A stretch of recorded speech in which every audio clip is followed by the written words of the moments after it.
You're listening to In Sickness, a caregiving podcast from the Negative Space with Allison Breininger and Justin Bima. Hi, Justin. Good morning, Allison. There's a lot going on in the world right now. Yeah. And for me, I certainly feel the impacts on how I feel mentally and all of that. And for you in the Twin Cities are in the middle of a lot that's happening right now. And so I imagine that that's impacting you on a whole nother level. Mm-hmm.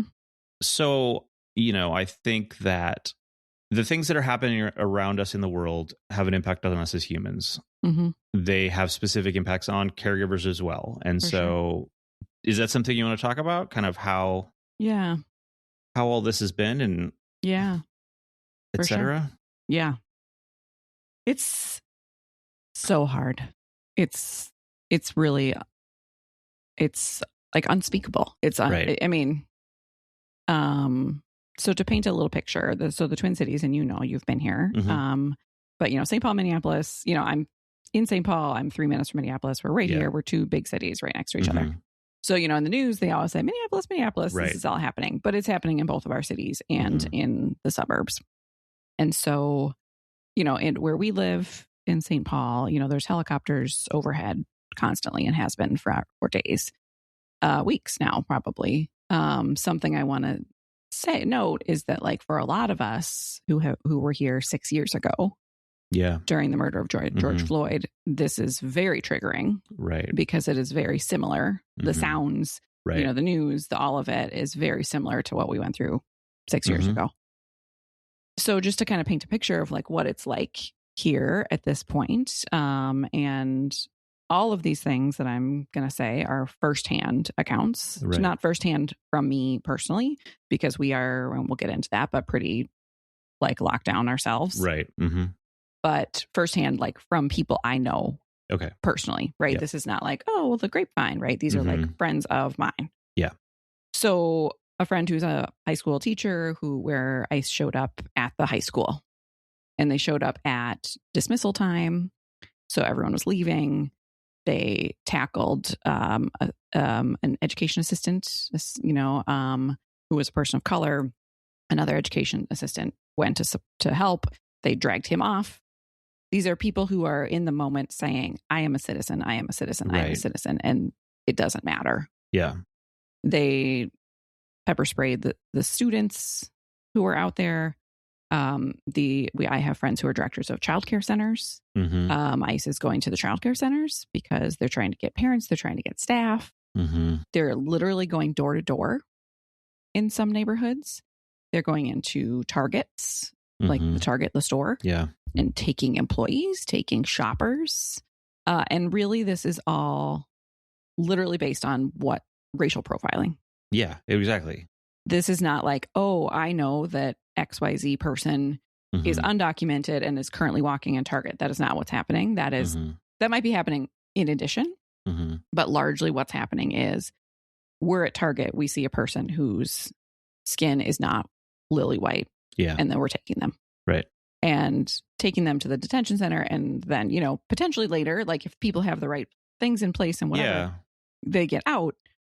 But that's not the point, right? Like the trauma that people are going through. People shouldn't be just getting grabbed and hauled off. Right. People are being for any reason. Followed in their cars. Yeah. Just based on the color of their skin, all of these things. And it's awful. Yeah. And it's unconscionable. It's hard to comprehend. It's hard to believe it's happening. I have dear friends who are what's called constitutional observers, which is a new term to me. But who are people who are just there sort of on the sidelines to be able to document what's happening and make sure, try to enforce the Constitution. One of those friends, personal friend of mine, was detained yesterday. I mean, this is just, it's everywhere. Yeah. We have our sweet Maya, right? Yeah. So Maya is a citizen and has been since she was 2 years old. But again, that doesn't actually matter right now. Yeah. So she's carrying her passport with her. we've made numerous copies of her passport. Yeah. So we have versions of it. She's really just not leaving her dorm. Right. She was just on winter break. And so just basically like locked herself in her dorm. So not even classes? Well, classes haven't started yet. Oh, okay. Classes start this week. Got it. Okay. And once classes begin, I mean, it's like a lovely little, like, it's a campus where like you can just kind of walk, like get to the things. And her school is amazing in putting all the things into place. But also her school is in a neighborhood that is this beautiful collection of Somali immigrants. It's like the largest Somali neighborhood.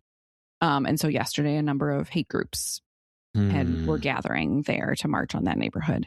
Terrifying. Yeah. Right. And I found myself saying to Maya, like, remind me, like, what floor of your dorm are you on? Like, this is not a conversation we should be having. No. Right. Fortunately, the hate groups did not gather that many people, and the anti-ICE Minnesotans were ready with like literal snowballs. Minnesotans are amazing. And this is one of the ways that they're showing up. So the people gathered and they just like sort of chased them right back to their hotel. So it did not turn into a thing as they had hoped, which we are really grateful for. But anyway, that just sort of like paints the picture of, and also our school districts some have closed for certain days. A lot are offering online school so that kids don't feel like they have to, risk their safety going to school. We drove down the street the other day at 3:30 and there were parents at every bus stop because ICE has been coming to bus stops and trying to snatch parents, kids, teachers. And so there are, white parents who have set up these systems to like be at the bus stops. So it's both this sort of like terrible PTSD of COVID. Yeah. Like Maya was saying, I just feel like this is, going to impact my college experience. And she's like, everything else in my life is going so well. And then there's this huge, terrible thing. And I found myself saying, well, maybe it's just a couple of weeks. And I'm like, oh my gosh, this is what I said to her in 2020. And her high school experience was very, very altered. Messed up from COVID. And now here we are again. And it's a lot. Yeah. So that just sort of paints the picture a little bit about what this looks like, what is happening. I will say I'm so proud to be a Minnesotan. There's a reason that they are targeting us, and it's because of all the awesome things that we do here and out, because we are so open to the immigrant communities, and and so it's a weird compliment to be like, yeah, we know why you're here. And the way the Minnesotans are showing up, there's food drives and diaper drives and things because people can't go to the grocery store and they can't shop and they need food and they can't, like people are showing up. Yeah. So I'm very proud to be from Minnesota, and it's unbelievably hard to go through the day. Yeah. I have lots more to say, but I'll pause there. Pause there and let you respond or ask or anything. I mean, we haven't really talked much since this all went down, and so I have seen, it's inescapable to see what is going on there, whether you're online, whether you're just trying to browse Instagram and escape, or news or whatever. Like, this is everywhere, and that just seeing all of that feels like this weight, this overwhelming, just this like dread. I don't know, like, but to hear firsthand from you who are there. And the people like that really brings it into focus a little more. Yeah, right. And I mean, I guess sort of like makes it real. Not that I didn't think it was real beforehand, but it's just like it brings it closer, maybe. And when you've been here, right? And I've been there, You've been here a couple of times, and so you can even picture, our neighborhood, the cities, all of the things. And I think that's why it's a hard thing, because I want to paint the picture for people, because there's a lot of untruth that is out there around what is happening. Yep. And also you can see a snippet on the news and be like, oh, well, they probably just picked the worst snippet or whatever. And so I want people to know. And at the same time, I want to keep my daughter safe. Yeah. Right. And so I have to be really careful about how much I say about her. Right. And and so it's like you want to stay under the radar, but also you don't want to be quiet and complicit. And so that's a really hard balance to be striking. Yeah. Because we have known, like this friend of mine, a couple friends of mine who have been, who are the constitutional observers, have had ICE agents say to them, we know where you live. Like, we have your address. We've been following you. Right. So the people who are standing up for it are also, Yeah. Mm-hmm. So all of that is happening. And I also want to paint the picture that it's January in Minnesota, which means that it's already the most depressing time of year. Yep. Like the sunshine, I don't know what that is. It's just gray and it's dark and it's cold. And like the literal ice it's ironic, but the literal ice is like everywhere. And so like the sidewalks are slippery and, so it's already this like really hard time of year. Like even if everything else was peachy. Yeah. And you and I haven't even talked about this yet, but Sean needs more surgery. Yeah. Yep. So we had an appointment last, week, an ENT appointment, and there was a spot in his mouth that 6 weeks ago they had said, let's look, or let's we're not quite sure. So let's just give it 6 weeks and then come back and look. And the guy was like, yeah, he said, unfortunately, it's the same spot they've operated on now. This will be the third time. And so it's probably, they're like, we're calling it a recurrence. Is it, it's either a recurrence or it's that like there were microscopic cells that came back, or also with FA, because it's like a DNA damage breakage syndrome. FA, Fanconi anemia, what Sean has, is it that because they messed with the cells in surgery, when the cells try to recreate themselves, are they creating cancer instead? So he didn't even biopsy it because it's under his tongue. Oh. And so he's like, it's just such a hard spot to get to. I'm not even going to biopsy it. Right. We're just going to, he's like, I can. But he's like, even if it comes back negative, I'm going to be worried that I missed something. So he's like, I think we just go in and take it out. Yeah. And then in the surgery, they'll take a little bit and they'll check it under the microscope and make sure they get clean margins, whatever. Yep. Yep. So then there's that. That's terrible. It's terrible. So like every, like, where do I even like rest my brain? I can't. Right. And all of that, any small piece of that is way too much for what like our brains, our nervous systems were designed to handle. Yes. And like I find just from like seeing the news, like there's that spike in like your nervous system, and we're already as caregivers very deregulated with our nervous systems a lot. And so that's already a fraught kind of dynamic, and to just constantly be hit with that more and more, and to like get thrown into that, I don't know, fight, flight, freeze, like all the time, and like feeling helpless. I find for here, like there's all of this stuff going on in the Twin Cities, and that's all happening there. Like it feels helpless to see that. And there are things, we can do and all of that, but there's just that doesn't feel great. And, I was reading something the other day about how whether or not we just see so much more news and what's happening in the world because of how connected we are. Sure. Or there is truly more bad things, and I could be convinced of either of those. It's both. Yeah. I think it's both. Yeah.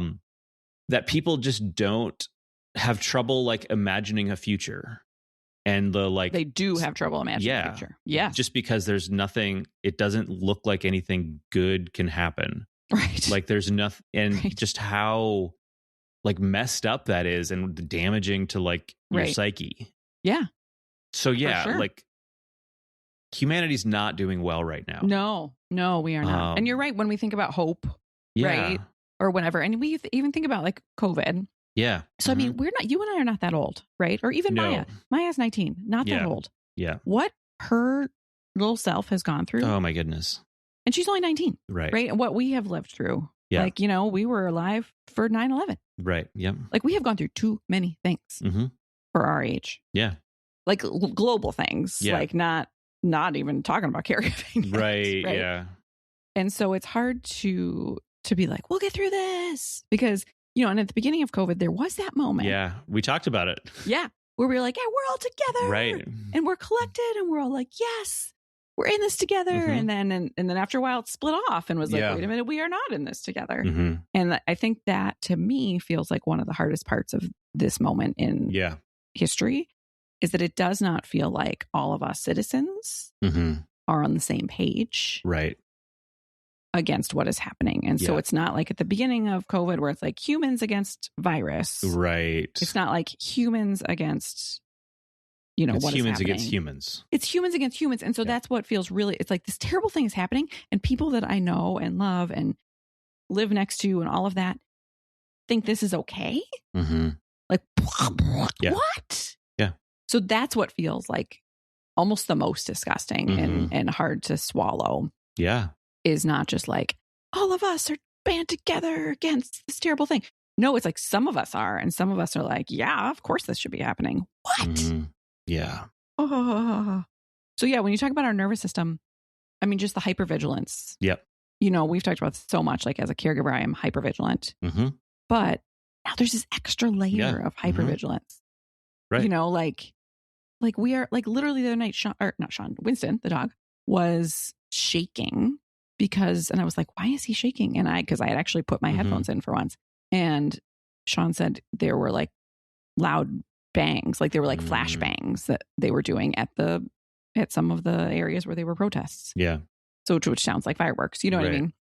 Like there are helicopters overhead. Yeah. Like there's things that are just like I want to put my headphones on and just like tune everything out. And I also feel like that's not responsible in a way. Right. That's the tough thing is it's like for self-preservation, right? You want to look away.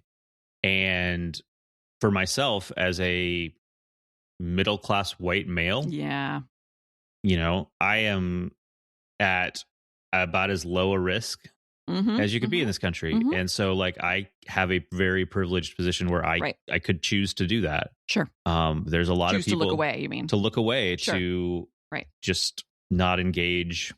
And there's a lot of people that don't have that choice at all. Oh, no.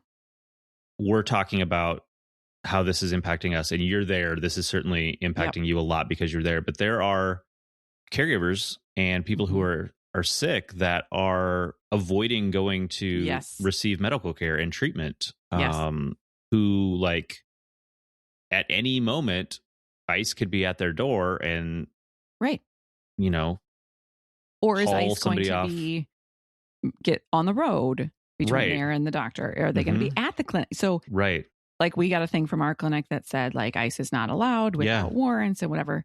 But like, I have to tell you that ICE is not following any rules. That's which is the super terrifying part. Yeah, right. And so it's like, they're not supposed to be here. Right. But that's not really what they're listening to. We just saw that Hennepin Healthcare, which is like Hennepin is the Minneapolis county, that they just like asked for all the Hennepin Healthcare staff's like paperwork, essentially. Okay. Like ICE did. Yeah.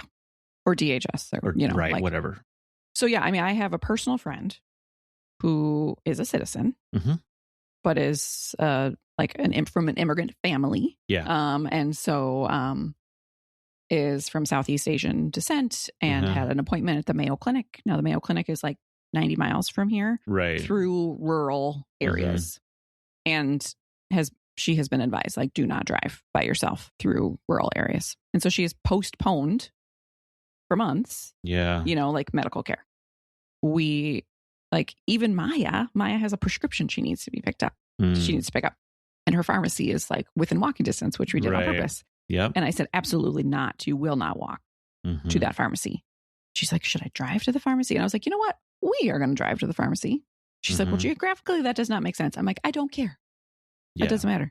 We will drive to the pharmacy. We will hand deliver this to you. And I've seen our health system has put out some posts about medications. And it said, you might not feel safe going to the pharmacy. Yeah. Like these are posts that they're doing. Here's some options. You can have another person in your life do this, but they're going to need da, da, da, da, da. Yeah. You can have them delivered, and we try to have everything we can deliver just for ease. But there's a lot of things that Sean is on that cannot, you know, and a lot of meds, if they're, you know, opioids or whatever, like, you can't. That they will not deliver. Right. And so, you know, there's a lot of situations like Maya, we've talked about this. Maya has the privilege. I mean, that's a weird way to say it. Yeah. Maya has white parents. Right. Yeah. Right. And so she can use that card. Right. She can say, hey, white parents, go to the pharmacy. Yeah. That is not the situation for many people. So maybe a lot of the people in their community are also people of color. And so who are they going to ask to go, Right. But the fact that like this major health system is saying, like, these are statements they're putting out. Yeah. Like, you might not feel safe going to the pharmacy. Here's some solutions. And I think it would be interesting to see like how many people are not showing up for medical appointments, but I would guess it's a lot. I have not seen anything, and maybe it's case by case, but about offering more. I mean, fortunately through the pandemic, now virtual appointments is more of a thing. Yep. So I would wonder if that's more of an option for folks. I would hope so, right? Yeah. So that they could still get that kind of care. But not everything can be done virtually. Right, of course. Right, yeah. Right, right. I actually fear for a lot of Sean's providers. So a majority of Sean's medical providers are, from immigrant families and are obviously citizens and all of this. But again, doesn't matter. Right. So actually the surgeon that is going to operate on him in a couple of weeks, the nurse was like, oh, well, he's going out of town for a couple of days. And I just wanted to be like, no, because I kid you not, like at the Minneapolis-St. Paul airport right now, they're in the jet bridges, which doesn't even make sense. Like, why would people have to go through so many checkpoints? But can you imagine getting off an airplane? And that's what you see as you're walking in the jet bridge. But either way, they're like in the jet bridges. And so I kind of want to be like, doctor, I won't say anybody's name. Don't take a trip, So it's just like it's everywhere. Right. So I think I want to pivot a minute. Yeah, for sure. To say, because yes, all of this is hard in so many ways. And we have the privilege. We went to the clinic the other day. Like, we're on edge. Yeah. But we know that like I can drive and I'm not. Yeah. Right. My blonde hair and my blue eyes are going to help me, what a messed up sentence that I just said. Yep. So I want to talk about like what it's like, how it's, because this is hard for all of us as humans, but how it's harder when you're a caregiver. Yeah. Right. And so some of the things that we have been dealing with is, like you said, you feel you're far away geographically and you feel like, what could I be doing? Yep. We're in the middle of it. Right. And we have plenty of opportunities to go out and stand on the street and, and like protest and things like that. And so we have had conversations and Sean's like, I mean, I don't feel well enough physically because also what's the temperature right now? It is 3 degrees here, right? Right. So there's that. It's like, and so it's like, okay, but then are we being irresponsible if we're not out on the street? It's also like, just to add to like all of it, like it's like this super flu is going around. Oh my goodness. Right. So like in the middle of the news, they talk about, oh yeah, by the way, the flu is worse than it's ever been before. So it's like things like that where like, we probably shouldn't be in big crowds. Well, and if you're medically sensitive, you're in a group of people. I mean, tear gas, that kind of thing. Like that's not like the use of those things is, you don't have to be, there doesn't necessarily have to be like a threat from a group of people for them to be tear gassing them or something. Right. Like that's a risk. Yep. Being out there. Exactly. And they did just pass a thing thanks to the ACLU. But again, are they going to listen? Right. But that says like, you can't tear gas and follow and beat people up and detain people for no reason. Right. But I don't know. Like, how terrible that we had to say that. But I mean, there are also there are reports of people who are like, I'm on the way to the doctor, or like, I'm just going to the doctor, and they are getting pulled over, or like, I'm autistic, or I'm disabled, or I'm whatever, and it doesn't matter. Yep. So it feels like, okay, we're in the heart of this. Yeah. And what is our responsibility as citizens? And also, like, our bodies are more fragile, and like he's about to have surgery. And, do you know what I mean? But it's like, well, is that like a card that we're playing that we shouldn't be playing? Like, does it not matter? Because it's like, yes, but also the world is on fire. Right. Who cares how fragile you are? Right. And so we're like torn here. Like, should we be out there? And so we've been finding other ways to like they're doing lots of drives at places for groceries. Right. Right. So we just like got a whole bunch of stuff, Yep. And then my mom delivered it. And, it's like stuff like that. That's like, okay, that's a way that we can be helping. But it feels like, is that enough? Right. Am I using this medical card as like an excuse. And I don't, and, you know, and like, cause you know, people are all like, this is the moment. Like if you always would, people would say like, if I had been there, I would have done something. Like it's happening. Right. You know, even things like, you know, so many people are like, Amazon is funding some of this. And so like stop using Amazon. But then something I saw was like, however, if you are disabled or you are in a rural area and this is the way you get your needs met, this is not for you. This is for people who have the option to go to a different store. Right. Yep. And so it's like things like that we have used and found in the past to like make our lives, our caregiving life easier is like, do we still do that? Like the other day, even like DoorDash, you know, like DoorDash is like, there's no like drivers right now. Right. Yeah. Because people are being detained as a driver. And so like you go on DoorDash to get your groceries or to get your food and it's like not delivering because they don't have any drivers right now. So I think and I'm not saying that to whine and complain. I'm just saying like, because it makes perfect sense. Yeah.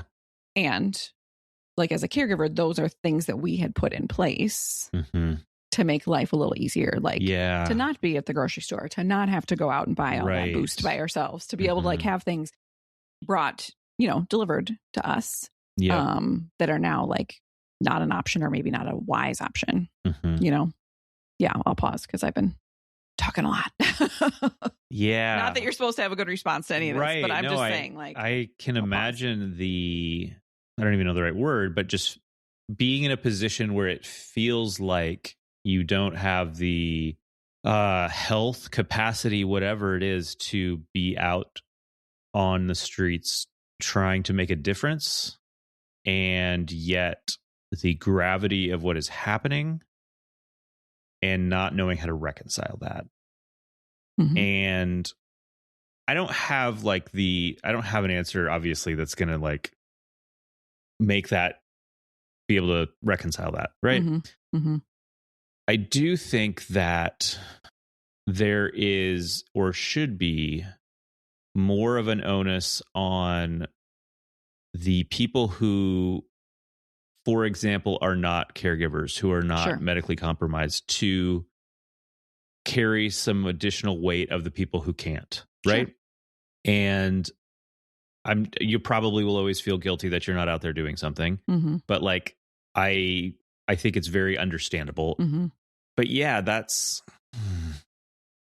just a terrible situation that I mean, it is, and we're talking about this, and you know, we're both white and from an immigrant family, people of color, like in their lives, and or in addition a caregiving situation, like that is such another level of this, that the fear,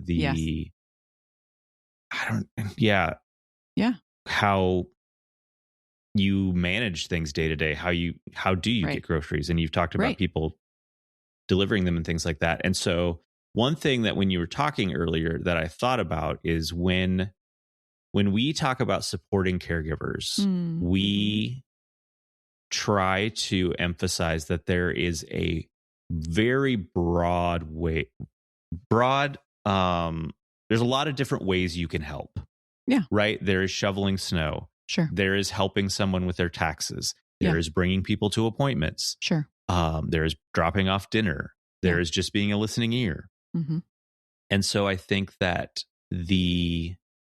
there are a multitude of ways to push back against what's going on or support the people in your city that are more of the behind the scene things, not the like on the street with your camera, not the following ice, not the, you know, not even, you know, escorting people to places. Like there are other things and those things are incredibly important as well. Yeah. And I think you're right. And I'm glad that you said that clearly, because I think that's what we need to be saying more. Yeah. Right. Because there's a lot of people who are like, if you're not out here, if you're not saying something, and you're right. Like, I feel like it felt helpful that we were like, okay, away weekend, like we filled up my mom's whole SUV. Yeah. With groceries and things like that. Right. Like that is help. And in some ways, I mean, maybe I am trying to justify it, but like more helpful than me standing with a bunch of people on a street, right? This is a concrete way. Right. So, there's things like that I can do. There are, even telling the story of what it's like for us, right, is something we can do. We can, obviously, money is always like, there are people who are trying to help with legal fees because people just like have to get, people out of that, and so there's lots of different ways. Another thing I've been trying to do is support the people in my life who are on the front lines. Yes. Yep. Right. So my very best friend is a therapist at a high school that has a lot of immigrant families. And so she is like in it. Right. Like in it day to day. And she's like on the front lines with them and trying to help these families. And so I'm trying to support her. Yep. Right. Yep. So that she can have the fuel to keep going. Yep. So I think whether we're caregivers or not or whatever, but I think you're right that what can we learn from that? It's sort of like, it reminds me of the Enneagram conversation. Like we all have our own skills and things that we're good at. And so like when people think about supporting caregivers, like, well, I don't cook, so I can't support the caregiver. That's only one way. Right. Yeah. And so same with like, well, I can't be on the streets. Well, that's only one way to be helping in this moment. And I think it's good for us to sort of, to be saying that and to realize that there's lots of ways to show up. Yeah. And I think, I love this. There's this woman who, her thing is called the NAP ministry. And she's about like rest is also resistance, right? They're trying to break us down. They're trying to exhaust us. They're trying, and so sometimes we need to rest. Yeah. And rest so that we can do the next thing. Exactly. Yeah. Yesterday there were like there's like rallies all the time at this moment. And Sean and I went to like a meeting puppies event. Yeah. It was like at a plant store, and it was like they were going to bring a bunch of puppies so that people could adopt them. But it was also just like, and all the ads said like, even if you don't want to adopt a puppy, the world is really hard if you need to snuggle. And I felt like guilty, like, okay, I'm leaving the house to like snuggle a puppy and not stand on the street. But it's like also like, okay, this is going to give me the fuel I need to like keep going. Yeah. As a caregiver, as a human, as a Minnesotan, as a mom, like all of these things, like these puppies are the fuel that I need right now. And that's important too. Yeah. Yep. Something that has been helpful for me in these types of, I don't know, situations, events, unprecedented times. So often things feel so big. Yeah. Whether it's something that's happening on a world scale, on a national scale, all of that. And I think that one of the ways that we can really push back against a lot of the things that are going on is by strengthening our communities. And that's a very local thing. Sure. Right. And so the stronger our communities are, the more interconnected we are with everyone around us, not just the people that look like us, and that people have systems to rely on each other, and just knowing your neighbors. All of that is resistance to what is being pushed on all of us, right? Yeah. And so I think that a couple things that emphasizes that there is a myriad of ways to be supporting this movement. And like you said, supporting the people who are out there on the front lines. Yeah. Like that's important. Yeah. If they're out observing, maybe they can't take their kids to school. Sure. Something like that. Right. And so just knowing that, I guess further emphasizing that, yes, there's a lot of different ways to be supporting and helping, but also even, I hope that there is a time when we will feel that there is not everything going on. Wouldn't that be nice? But if that time comes, like even in those times, like if you continue to just solidify your community, like you're preparing for something in the future. Yeah. Right. And so I think keep remembering the local level. And I think you're seeing so much of that in the Twin Cities of the systems. Minnesota's amazing. It's amazing what they're doing. And it's incredible. And it is, from my perspective, I don't know how you feel being in it, but hope is a tough thing right now. Yeah. It's been real for me personally. Seeing how things get better has not been I just don't see it in a lot of times. Mm-hmm. But in a way, seeing what the Minnesotans, how much that they are, what they are doing, how they are helping, I don't know. There's a little bit of hope. I see some hope there. Yeah. And sure. I don't know how that resonates being in the midst of it. Sure. It's maybe a little different. I don't know. No, I think it does. I mean, like I said, I feel very proud to live here. Yeah. Like we recently got a new flag. And some people are flying the flag. And at first I was like, I mean, I don't really need a Minnesota flag, but like now I really want a Minnesota flag. Like it feels like, right. Don't you guys have a really good flag? I feel like you just got a new flag. And it's a really good one. A new flag. Yeah. Yeah. No, it's very pretty, but like before I was like, I mean, fine, whatever. But now I'm like, no, I want one of those flags because like, I do feel, it feels like, yes, the enemy is here. And also like, wow, look at what we're doing. And look at what Minnesota is doing, is coming together to, you know what I mean? And so, and again, it's strange. This is a very strange thing to say, but it's like a compliment that they're here because we're awesome and we're doing all of these things right. Yeah. Or a couple times ago, we talked about, we just started paid medical leave here. Right. Yeah. And there's this caregiver who listens who said that in this committee she's on, that she's always like, we are always fangirling over Minnesota because you guys are just awesome and doing all the right things. And so there's that piece, Yeah. And that can feel great that it's like, yes, way to go, Minnesotans, Right. I just wish we didn't have to. Yeah. I wish that too. And I wish that like somebody, a friend of mine brought up like around like when there's a hurricane and like everyone comes together and it's sort of like that, but it's like hurricane feels more like neutral. And so everybody comes together. Right. Whereas this is more like some people coming together, Yeah. I think that as we think about like how supporters can help us, I am, as I'm talking about this, I'm realizing that I want someone to say to me like, Allison, your plate is full already. Yeah. And it's okay. Yeah. Like you take care of Sean. You take care of Maya.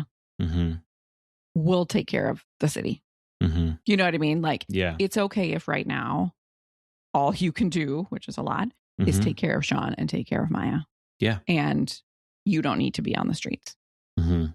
Like I'm real. Like it's like I want that permission. Yeah. And I'm sure that anybody in my life would say that to me. Yeah. And probably feels like they don't even need to say that to me. But I feel like I need to hear it because I feel like otherwise it's like, oh man.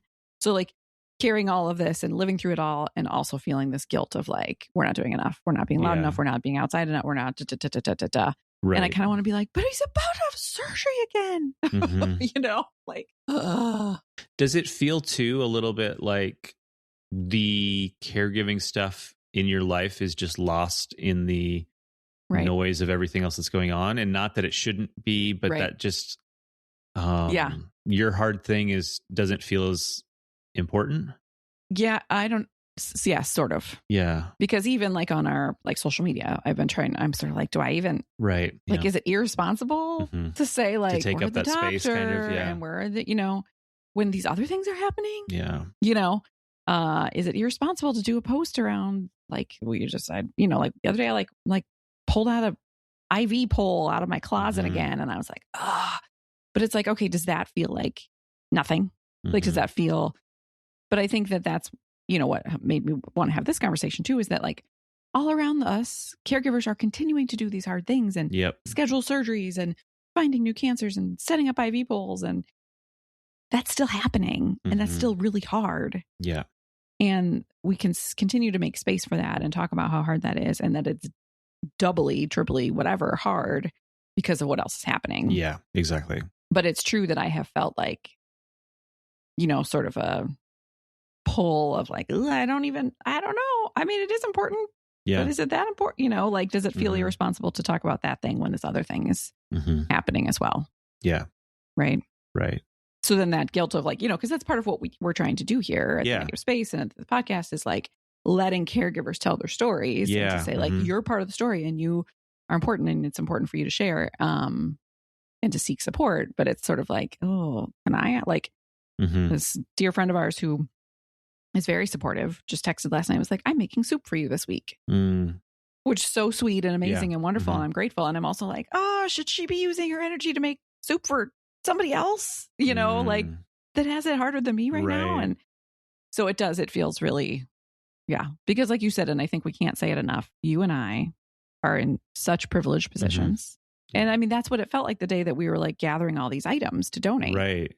Like, we're not going to miss this jar of peanut butter. We're not going to miss these rolls of toilet paper. Like, we're so fortunate. Like, I was thinking that this morning in my bathroom, I have a little tub labeled extras, like of extra toothbrushes and whatever. And I was like, oh my gosh, like I have a tub labeled extras. So like the fact that we are safe and we are financially secure and we can drive out in the world and we can go to the, we can go to the doctor. Yeah. All of those things. We are steeped in privilege. Yep. But I think that makes me feel even more like, okay, Brandon, then get out there and do something with your privilege, Yeah. So supporters. Yeah. I think what you said about saying that you're going to be going out and doing something because the caregiver can't, I think that's great. And that giving them permission to, look after their own situation.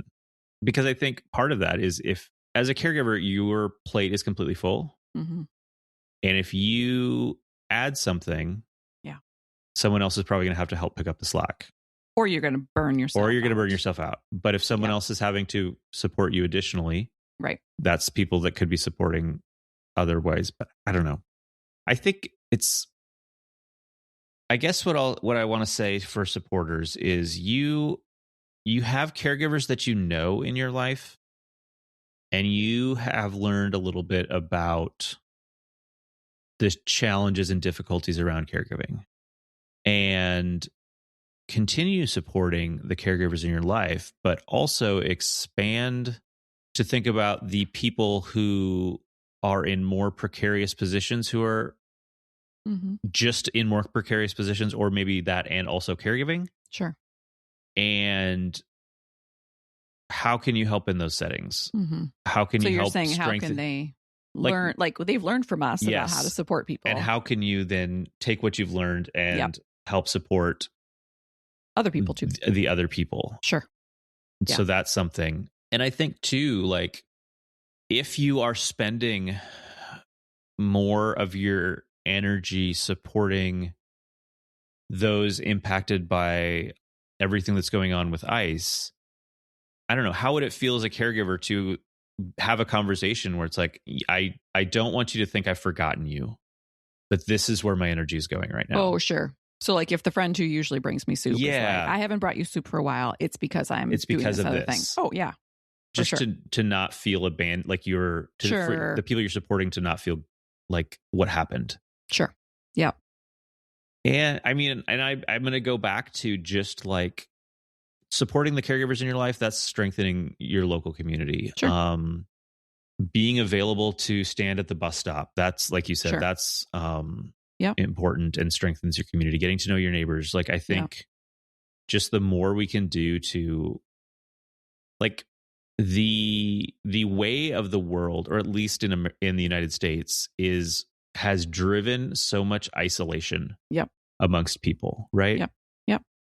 I mean, people drive into their garages, right, and like get into their house, and like you never see your neighbors. And so anything we can do to like unisolate ourselves is going to strengthen us. To deal with all of this. Yep. Yeah. And I'll say, and I mean, it's harder too, right? Because like right now it's winter in Minneapolis, right? In St. Paul, right? And so it's like people are not just like hanging out outside. Yeah. Right? So it's like we're even more isolated. But I think I'll say like what I would wish for now for myself, right? Like as a caregiver living through this, I would wish that it's more that people would say, like and people are doing this. People from all parts of my life are reaching out and saying, I'm so sorry for what's happening in your community. And I'm thinking of you and John and Maya. Yeah. For people to say, like, I know that like you also have a lot of medical stuff going on, and that must be really hard to be balancing that in this. Yeah. For people to say the thing about, like I said, like, I'm sure it might be tempting to feel like you need to be out there, but also know that like others can do that. And your job right now is to take care of Sean and Maya, and that's enough. Right. Right. And so I think it's more like the words of, I mean, soup and all of that is great. Yeah. But I think it's just more that people see us, realize like, oh, they live in this area, like, and to say like, that must be hard. And you already had hard stuff. Right. So even that, like, hey, Allison, I know your plate was already full to the brim with hard things. Yep. And I know that more things are happening now, and I'm thinking of you. Like, that means the world. Yes. Right? Yeah. So I think that, I think that's those sort of phrases of like support and concern, and I see you and whatever that would feel supportive to me at this point. I'm just one person. But again, like if I was, let's say I was a person of color, right, or Sean was, like if somebody reached out and said, I would be happy to drive you to the doctor. I would be happy to pick up your prescriptions for you. I would be happy to, is there, I imagine that it might feel hard to leave your house at this point. Is there something, could I bring you food? Could I bring you this? Can I, you know what I mean? Or even like based on what I said today, like, hey, I know that DoorDash isn't door dashing right now. Can I bring you your groceries? Yeah. So things like that I think would be helpful. Yeah. It's just heavy. Yeah. It's heavy, heavy, heavy. And it's a lot. And it's all the things, all the emotions. And so sometimes it's like, I forget that Sean is having surgery because there's so many other things. And I'm like, wow, that's messed up. Yeah. That's really messed up. So yeah, it's a lot, but I am grateful that we had the space to talk about this. I want to say like unequivocally, yeah. The Negative Spaces mission is to change the way caregivers of all kinds are seen and supported. Right. And so I just want to say like the Negative Space, is on the side of truth and humanity and decries what is happening right now and is here for caregivers of all kinds. Yeah. And humans of all kinds. And is here to support the way, to support you and being seen and supported. So, so I'm glad that you and I have this relationship and that we're able to talk freely about this and that, So, and we will for sure have a support group about this because again, I think even if you don't live here, like you said, it maybe was in your city a couple weeks ago, or maybe it's coming to your city, or maybe you're impacted by the news. And so we'll have a support group and we would love to have any of you join us and for that conversation. So, yeah. Okay. All right, friend. Thank you for being who you are in the world and for letting me share what's going on. Yeah. Thank you so much for sharing all of that. I think it was good for me to hear that. I think it'll be good for others to hear that. And I hope that things get better. Yeah. Yeah. Me too. Okay. All right. Talk to you later. Okay. Bye. Bye. You've been listening to In Sickness. Find us online at insickness.care or on Instagram at insicknesspodcast. You can send your questions and comments to hosts@insickness.care. If you enjoyed the show, please share it with a friend or fellow caregiver. Thanks for listening and take care.